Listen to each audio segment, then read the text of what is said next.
Good evening, everybody. Thanks for attending. Thanks for spending this evening with us. I'm Satish Gadi, cardiologist, interventional cardiologist with CIS in Baton Rouge.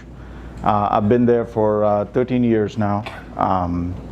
Moved from New York, from Brooklyn to Baton Rouge, loving every bit of Southern food and Southern hospitality. Joined by my wife, Malini. She's a rheumatologist by training, works with Cigna Health Insurance at this point. My journey with food and nutrition began about 3 or 4 years ago. Just randomly started cooking. I never really wanted to cook. My wife would complain that I hardly show up in the kitchen. But just one fine day, I just happened to pick up cooking, and I really loved it. And then here I am. I truly believe food is medicine. Food is that medicine that we ingest every day, multiple times a day, sometimes a lot of medicine, sometimes not so much, sometimes a lot of one kind of medicine that might not be good for you, sometimes a lot of adverse reactions to this medicine, right? But at the end of the day, food is medicine. And I truly believe that if we treated food like we treated the medicine that we take, you consult with your doctor, right? You don't randomly start taking medications. You look at the side effects. You look at, what is this going to cost? What is this going to do to me and my body? If we treated food like medicine, I think we would all really benefit from that concept. So that's what I truly believe in. That's what we truly believe in. So about 2 years ago, I got introduced to Anne. Anne owns this place called Red Stick Spice in Baton Rouge. Those of you all who might be familiar with Baton Rouge, going to Baton Rouge, it's this wonderful spice shop on Jefferson Avenue, very close to Government Street in Baton Rouge. They have every kind of spice that you can possibly want from across the world. They also have olive oils. Anne hosts olive oil tastings. She hosts balsamic vinegar tastings. She also has, I think, the biggest tea bar, maybe in the country, I don't know. She has 140 varieties of teas from across the world. Like kind of the best kept secret in Baton Rouge, I feel. And in addition to all of that, and also they have a teaching kitchen. The teaching kitchen has 6 different cooking stations, and they conduct various classes almost every day. And I do this, somebody introduced me and said, this is something that you should probably look at. And I said, all right, let me look into this. And then I've been doing almost one of these cooking classes every quarter. We call it Cook with a Cardiologist, and I come up with recipes. So there are people buying tickets for these classes. And there's 2 people at each cooking station, so that's 12 in total. I come up with 6 recipes. The recipes are, placed in front of the people, and you got all your ingredients lined up, and then each pair makes their recipe and cooks their meal. And at the end of the day, all of us, 12 plus me and my wife, we all share the meal. I get the free meal. But it's a really good experience, and for those couple of hours, they have access to me, and they ask me questions, which I hope you guys can ask me questions during or after we're done cooking. Just questions about heart health in general, heart healthy diets. What does diet mean, and how can we adapt food and nutrition to suit our day-to-day needs, and so on and so forth. So somebody mentioned to me that this would be a good idea to do in the ICR, Intensive Cardiac Rehab. We've been having this for almost 4 years or more. So I said, yeah, this is a fantastic idea, let's do this. So today we have 3 recipes. three of these, all three that I've been doing for quite a while now. First is we have root burgers or root sliders. This is a very, one of my things is I like to substitute, the bad things with good things. So burgers, I came up with this root burgers. It's not my original recipe. I'm not going to take credit to that, but it's something that I saw somewhere on a random YouTube video, and I adopted it and modified it. So it's a root burger or a root slider. I also make cauliflower steaks and eggplant steaks and so on and so forth. So that's one recipe we have today. We're going to make it with grated roots, beets, carrots, zucchini, turnip, etc. The second, so that's a very Western recipe.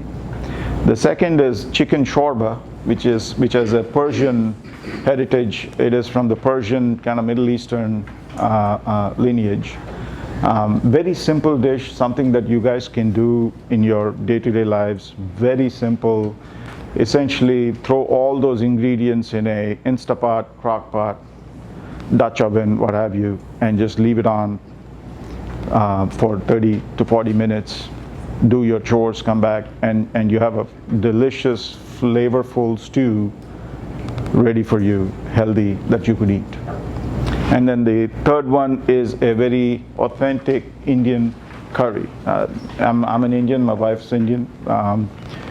So there's a lot of vegetables that we use in India in our cooking that, that's something that is very healthy. When I say plant-based diet or a vegan kind of diet or a vegetarian diet, unfortunately, the first thing that everybody thinks is a salad. How exciting is it to eat a salad every single day, 3 times a day? But there is so much more to plant-based diet. I don't particularly advocate a plant-based diet strictly, but there is so much more to explore with vegetables. So, one of my recipes usually involves introducing some kind of newish vegetable like this, and how to make something out of that, a curry or a stew or something like that. So these are the recipes we have today. So let's get cracking. And I'm gonna thank Michelle, she's our nutritionist in the ICR, and she's gonna help us cook. Jamie, nurse, she's going to help us cook, and of course my wife's going to cook. First thing, we're going to try to do the chicken shorba because it's just very simple. Like I said, literally throw everything in the Instapot and let it cook for 30-40 minutes. We'll do that, and then we'll start working on the other two things.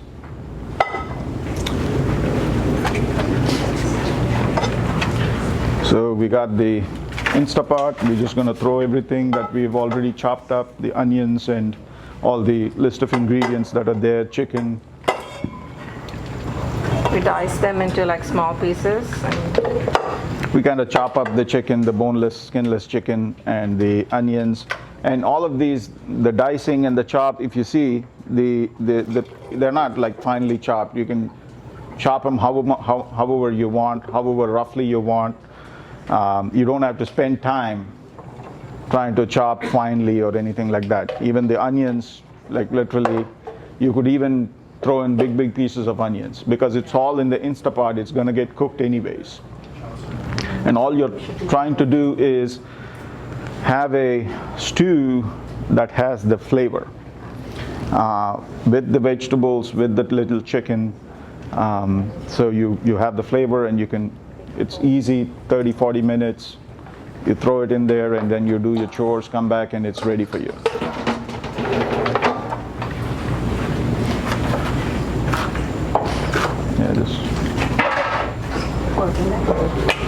So what we're doing is we have to make the recipe bigger, and the Instapot's not big enough. So we're gonna, just to show, we're gonna cook some in the pot and some in the Instapot. Okay, so we're just mixing everything together. So it doesn't matter what way you cook it in. Obviously, if you cook it in an Instant Pot, it's going to cook a little bit faster because it's a pressure cooker, right?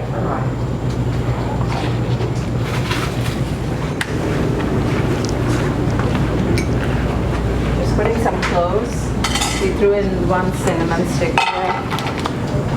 And to get that flavor out, we're using several spices, cinnamon stick, cloves, This is cardamom. cardamom. So garam masala is very like unique in different parts of India. So the North Indian garam masala is different than the South Indian garam masala. So the main base for the South Indian garam masala is the coriander seeds. And there are like, I think 18 spices which we add to make into that powder. We roast them or with all these things. So my mom usually makes it a batch of it like once a week. And we make fresh garam masala, so it tastes really good. So we like to make it in small batches. The water level, essentially you decide you want everything submerged because this is a stew, you want it watery, almost like a vegetarian, well, not a vegetarian, with chicken is there, but almost like, ramen without the noodles, but like a stew. So you want the water, everything submerged in the water. The vegetables don't take that much time when you're boiling them, but the chicken is what takes some more time. So you saute them, and then once you saute for about 5 minutes or so, then you leave it on simmer for about 30 minutes. In this pot, obviously Instapot, we threw everything in there 40 minutes, and after 40 minutes you're good to go. How's the shorba? Very good. So you got your chicken, you got your vegetables, and nothing. It's all complex carbs, vegetables, no simple carb at all in that dish. Takes about 40 minutes. We threw everything in the Instapot, and you have it ready, and it's very healthy. While that is going, we'll start with the roots. Okay. All right. So these two parts are happening. Now we're gonna go with the root burgers. So the root burgers are it's a little bit of a laborious process, but it's also very simple. Essentially what you're trying to do is, when you're substituting a burger, I was telling these ladies earlier that I can't compete with the real burger. But at least if I can get that look and the consistency, that would help. So essentially what we're trying to do is we grated roots, beets, carrots, turnip, zucchini. We let it sit to drain, kind of dehydrate the mixture. And now we're just cooking it. We give about 10-15 minutes, saute in the pan, cook it with salt, pepper, chili flakes, some soy sauce, and all that stuff. Watch for the sodium content in all of these things. And then once it's cooked, you take it out, let it rest for a bit, let it cool down a little bit, and then now you want to make that into a patty. So how do you make it into a patty? With the consistency and make sure that the patty holds. And the way you do it is you use some brown rice that you've already cooked, some oat flour, and some chopped ground nuts. Originally we used hazelnuts, but Michelle's allergic to hazelnuts, so we're substituting with ground pecans. So you could use any ground nuts. Just from a health standpoint, from a cardiac health standpoint, the two nuts that you should stay away from are cashew nuts and peanuts. I know I love cashew nuts, but stay away from them. Just very high caloric content, and peanuts especially, a lot of saturated fats. Almonds, walnuts, and pecans are three of the best nuts. They're also called keto nuts because they're very high in polyunsaturated, monounsaturated fats. Their caloric content is not as high as peanut. So very good to snack on in between meals. Almonds, walnuts, peanuts with berries, raspberry, blueberry, strawberry, blackberries. Now what we're going to do is mix that root mixture with the brown rice, the ground pecans, and the oat flour to give it some body and some consistency, so we can now make patties and pan saute the patties. So we just flatten it out and put it in the freezer to cool, so it's easier to work with after you cook it. Oh, you want to dry that out? Just get it in the bowl. Okay. If you have a new bowl. I do. Oh, that's awesome.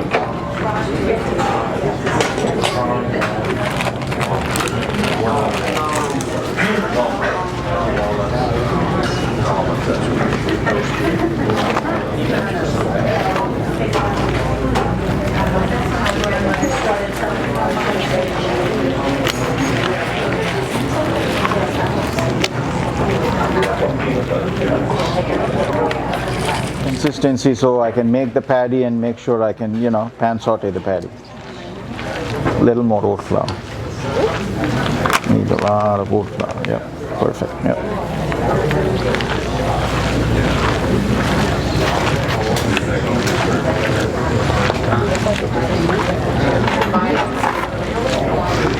Okay, now we're good to make a patty.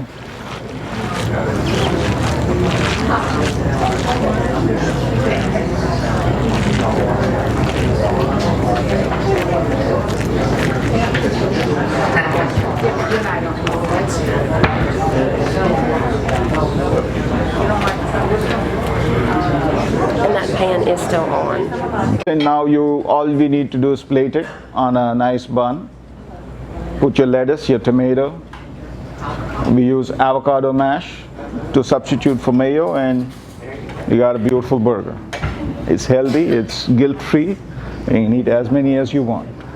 Have you ever tried to freeze them and then take them out? Is the consistency still okay? Yeah, you can freeze them, absolutely. If you freeze them, actually the consistency is going to be better. And then you can actually make patties, freeze them, and then pan saute them whenever you want. Because remember, you don't have to spend a whole lot of time pan sauteing them because they're already cooked. We cooked those roots. Right. So you're just trying to get that crisp searing on either side to give that burger consistency.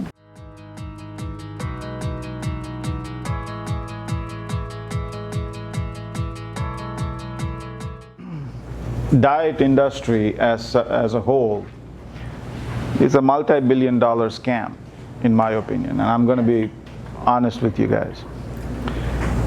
There's all sorts of diet. There is weight loss diets, there's Atkins, there is, keto, there's paleo, there is vegan.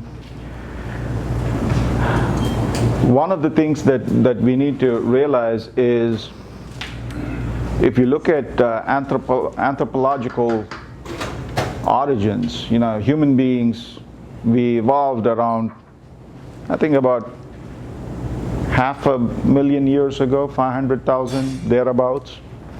I think the earliest fossils of human or humanoid species were just before 300,000 years. Agricultural revolution happened about 12,000 years ago. So in the time scale of things, we have a lot more in genetic commonality with the 300 plus thousand years of evolution than we have in these last 10-12,000 years. Before the agricultural revolution, and you'll understand where I'm going with this, before the agricultural revolution, we were basically hunter-gatherers. We would move around in packs, hunt or gather fruits and nuts, whatever was growing. Eating meat was a luxury, maybe once a month or so. Somebody had to run miles and miles, hunt, bring it back, and you would eat and enjoy that meat. That didn't happen every day. So what has happened now is we are consuming way too much meat, I think, than we should. Not consuming enough of fruits and vegetables like we should. And then we've kind of boxed ourselves into these diets. You know, there is one diet called paleo diet, which is it's just an offshoot of the Atkins and keto. Then you got keto, which is complete carb deprivation. Plant-based diet, which is, you know, complete plant-based, vegan, no dairy, no meat whatsoever. So instead of boxing ourselves into these diets, what I like to advocate is quantities, frequencies, and the order of eating food.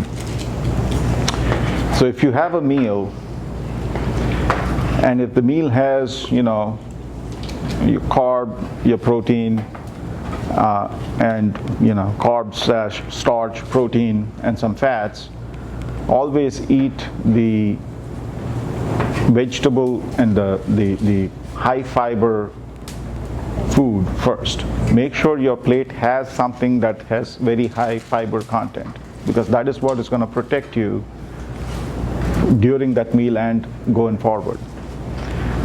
Once you eat that high fiber, and when you talk about high fiber, invariably it's fruits and vegetables that are the ones that are high in fiber. So eat them first, then you eat your protein, and then you eat your carb in the very end. So if you follow that order, your body will process these nutrients the way it should, and you will not have those sugar spikes, and your body will react to this food properly. So having periods of fasting, and that's not prolonged periods of fasting. Like a classic method would be eat for about 8 hours a day and fast for about 16 hours a day. So if you follow that pattern, within 2-3 weeks, you're going to see those changes and those benefits in your day-to-day life. Then making sure the animal protein and fat source is not overwhelming. Yes, once in a while is okay, but that shouldn't be 3 times a day, 3 meals a day thing. One meal can be, you can have some animal fat and protein, fish, chicken, what have you. But at least another meal should be completely with fruits and vegetables. A snack should be fruits and nuts, like I said, so that your overall animal product consumption is lower. Now, one of the things is, unfortunately, over the last almost 100 years, definitely over the last 50 to 60 years, with supermarket culture, mass production has become a very common thing, right? In order to raise enough chickens to feed everybody 3 times a day or 4 times a day, you need to raise 1 million chickens in a space that is a quarter of this room. Otherwise, the company is not going to profit.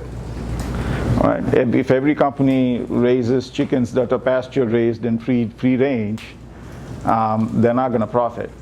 They profit from raising more chickens in a lesser space.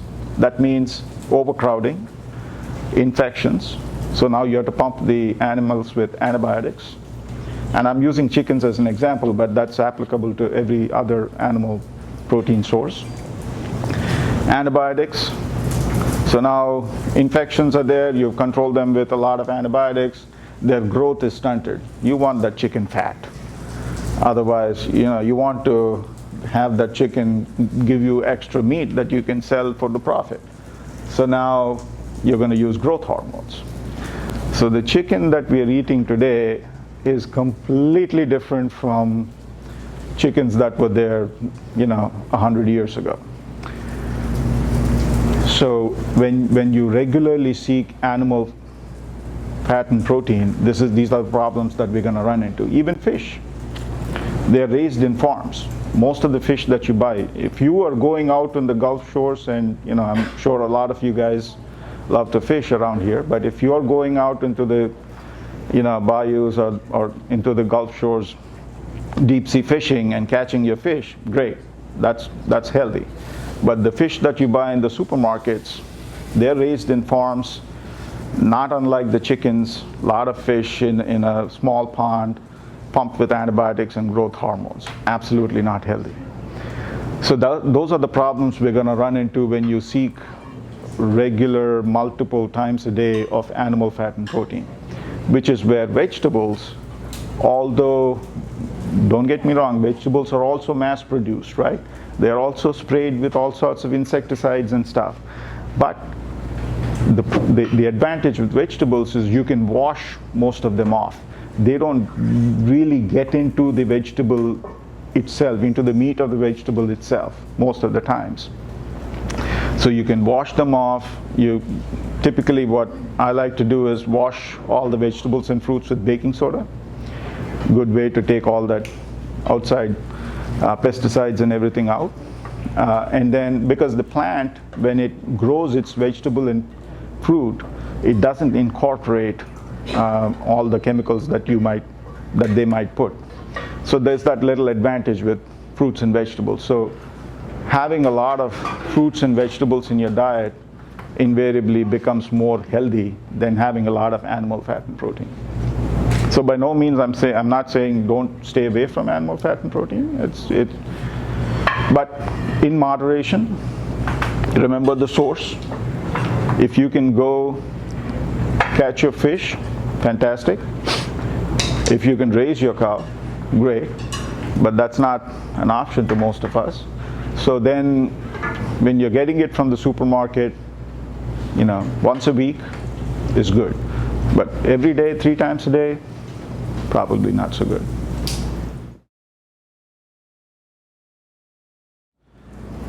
We need a minimum of 60 ounces of water a day. In this weather, make it 100 or 120 ounces.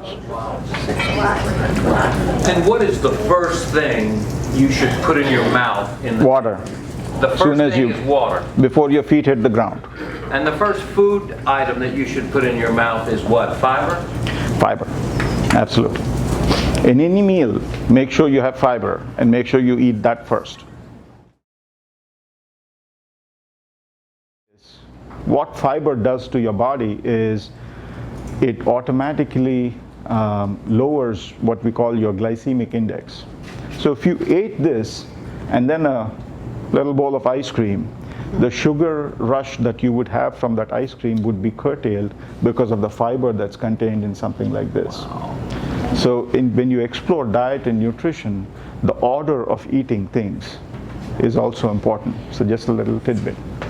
So you get, it holds a lot of water, so actually you're hydrating yourself when you're eating it. The fiber helps lower your sugar levels, helps process any other carbs that you might be getting in that meal. Again, if you can take those steps to eat your fiber first, and then eat your protein next, and then eat your carb last. That is probably why traditionally we eat desserts last. So that helps. But your first part of that meal has got to be high fiber content food, like vegetables that are high in fiber.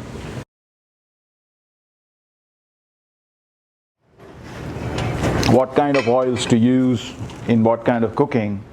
Sorry. Olive oil, extra virgin olive oil. Just from a heart health standpoint, extra virgin olive oil has the most evidence in that being heart healthy. Extra virgin olive oil is one of the reasons why Mediterranean diets always do well in studies. consistently Mediterranean diets have done very well in terms of reducing cardiovascular mortality and improving heart health. One of the reasons seems to be the extra virgin olive oil. So the nut oils, peanut oil, or vegetable oils, they're traditionally kind of low smoking point. So, and olive oil, extra virgin olive oils are kind of middle of the pack. Avocado oil, flaxseed oil, grapeseed oil, these are all very high smoking point. Avocado oil, for example, the smoking point is 500 degrees Fahrenheit, so you can cook a lot of things without burning them up. You can take them to that temperature without burning whatever you're cooking up. And you know, avocados being high in polyunsaturated fats and monounsaturated fats, and avocados, by way of having those unsaturated fatty content, they are heart healthy, so avocado oil also tends to be more heart healthy. I mean, it hasn't been researched as much as extra virgin olive oil, but the concept and the thinking is that it is as healthy as extra virgin olive oil, with the advantage that it has that high smoking point, so you can cook a lot of things, saute a lot of things without burning whatever you're cooking.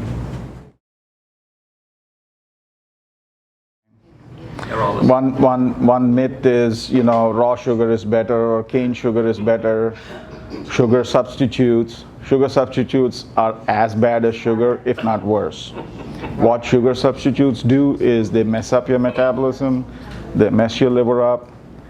They don't give you calories for that instant, but they mess your metabolism up to where now your body, you know, it's like you've given it the taste of sugar, and now you don't have anything to show for in terms of calories and stuff. Now you're really going to crave sugar. Not to mention the fact that there have been actually recent studies that showed diet sodas are a major cause of strokes.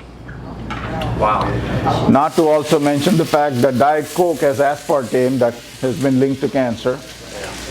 Diet Pepsi has Splenda, maltodextrin, that has been linked to a lot of bad things. Stevia, all of these things, sugar substitutes, they're all, you know, really unhealthy.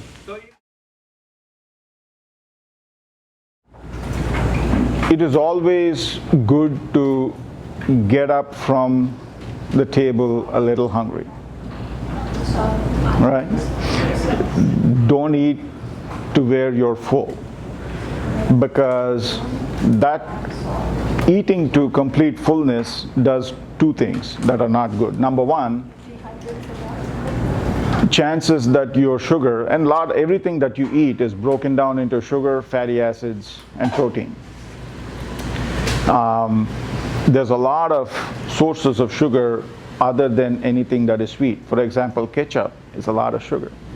Ketchup is a lot of salt and a lot of sugar. So there's a lot of unknown, unrecognized sources of sugar. So eating to fullness, complete fullness, automatically results in a sugar spike. That sugar spike means your body has to produce extra insulin to drive that sugar down. Every single time this happens, what happens when you take a medication, a drug chronically? You're going to develop some resistance to it, right? Your receptors are not going to act your receptors are not going to be as sensitive. So that's where you develop insulin resistance, and then the next step after insulin resistance is diabetes. So don't eat to fullness.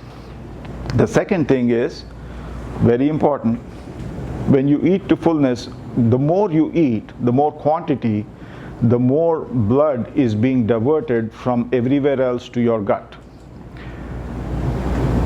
from your heart, from your brain. It is not unusual that a lot of heart attacks and strokes happen after a meal. Think about it. In fact, we have this thing called postprandial angina, chest pain that happens after a meal. everybody thinks it's gas and indigestion and stuff. That could actually be chest pain coming from your heart, because you've now had a full fatty meal that needs to be digested. The body has to bring blood from somewhere into your gut, and you got we got what, 32 feet of intestines, so that's a lot of blood. So if everything was normal, nobody had any blockages in the heart and stuff, most of the times we're okay. When we're young and we're healthy, we can withstand those shifts of blood. But as we age, as we may have developed some blockages in the heart and stuff, those shifts in blood are not as tolerated now. And now that's when, so always get up from your table a little hungry. It's okay. Right, so lunch could ideally be some vegetable, cooked, steamed, broiled, baked. I like to, whatever vegetable that is there in my physician's lounge, or salad, throw together some greens and stuff, chickpeas, that kind of stuff. I may or may not eat an animal protein like fish or chicken. If it is there, if it is appealing to me, I might. Otherwise, I'll stay away. And then I may or may not eat a carb, depending on various things. And then typically, about 2 hours after that, I eat a snack that's usually berries and nuts. Almonds, walnuts, pecans, and berries. Berries are probably the best fruits that you could eat. Very high in antioxidant content, high in fiber content. Any of the berries, blackberries, blueberries, raspberries, strawberries. The other fruits are good as well, but know that apples, for example, very high in sugar content. But if you eat the apple, you'll be okay. Don't eat a lot of apples. Bananas, very high glycemic index. That's why athletes eat them. So other than those things, you should be okay eating pretty much any fruit. Mostly berries are better for you. And then the evening meal is something very similar. Vegetables, we cook a lot at home, so evening meal is usually cooked. We mix rice with quinoa. Quinoa has little more fiber content, little less carb. Glycemic index is better with quinoa, so we mix rice with quinoa and make a nice vegetable. Eating out is always a problem, obviously, because you cannot regulate the sodium content and all the other things. But again, and I tell this to my patients all the time, and they're like, a lot of them are, a lot of you guys, or your friends and relatives, hardworking people, you work in the plants or somewhere, you don't have time to go to a fancy restaurant and eat a nice salad. You go to the McDonald's and pick up a sandwich. But I tell them, there are salads in McDonald's too. There are salads at Chick-fil-A too. So making that right choice. Yeah, in salads, that's a good point. The dressing is extremely important, right? Because dressings are a hidden source of sugar. Ranch, a lot of sugar. Caesar's, Thousand Island, a lot of sugar and sodium. So using the dressings that are good, balsamic vinegar or just extra virgin olive oil. I like to do, I take red chilies, chop them up, saute them, and throw them in the olive oil, let it sit, and that olive oil is now going to have a nice kick to it. And use that for your salad dressings. Or balsamic vinaigrettes, balsamic vinegar itself, olive oil with some lime juice. So something like that, that's not heavy, that's not laden with sugar and not laden with salt and sodium and stuff.